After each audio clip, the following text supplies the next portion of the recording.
أعزائي المشاهدين، السلام عليكم ورحمة الله وبركاته. أنا مستر مصطفى، دي قناتي.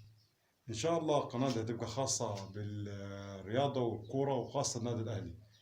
إن شاء الله كل أسبوع كده هنقدم إن شاء الله وجبة دسمة إن شاء الله تنال كده إعجاب حضراتكم. الوجبة دي إن شاء الله هتتناول في النادي الأهلي وكل ما يخص النادي الأهلي، ممكن نتناول بيت الدوري المصري والرياضة بصفة عامة يعني إن شاء الله. أتمنى منكم عمل إعجاب بالقناة والاشتراك عشان نقدر نستمر ونقدمكم حاجة إن شاء الله كويسة بإذن الله. First and 10 for the 21. Henny puts it up. Edwards for the tying touchdown. أول حاجة إن شاء الله هنبدأ بيها هي فوز الأهلي أمبارح سبورت 3-1.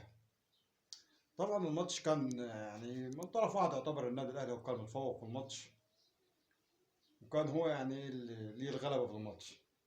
أنا مش هحلل حاجة في الماتش، يعني الماتش بس أنا هتكلم في جزئية واحدة بس. شفتوا الجراديشار؟ شفتوا فرق الجودة؟ هذول بتكلم فيه وكل بتكلم فيه الجماهير ليها فترة. الأهلي ليه فترة طويلة بيجيب أجانب وبيدفع مبالغ عالية يعني في الأجانب دي، بس ما فيش حد يعني آخر 10 سنين ما حدش علم مع النادي الأهلي يعني أو قدم مستوى. لكن شفت دلوقتي لما اشتغل فريق سكاوتنج بقيت بتجيب لعيبة يعني بجودة وأسعار أقل، ظهر على طول معاك يعني لعيب زي وسام بن علي أو لعيب زي جرادي. شفت على طول لعيبة يعني من أول ماتش على طول بسمع معاك. هو ده فرق الجودة اللي بندور عليه لينا زمان احنا. شغال تدفع ملايين في لعيبة نص لب زي ما بيقول. لا، العالم مليان فيه لعيبة كتير، بس انت محتاج تشتغل صح. فريق سكاوتنج شغال صح، هتجيب لو دورت هتجيب لعيبة بنص يعني بربع الثمن اللي بتجيبه والاسعار بتدفعها دي.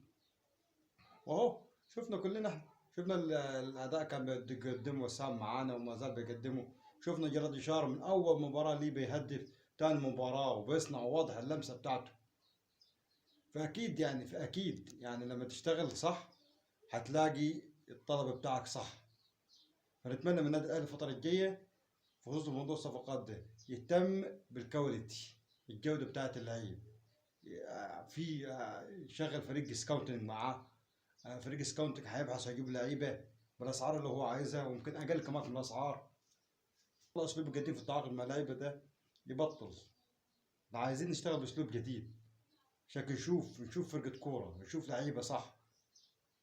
وهنا كنا شايفين يعني كل حاجه، شايفين فرق الجوده بيفرق معانا ازاي.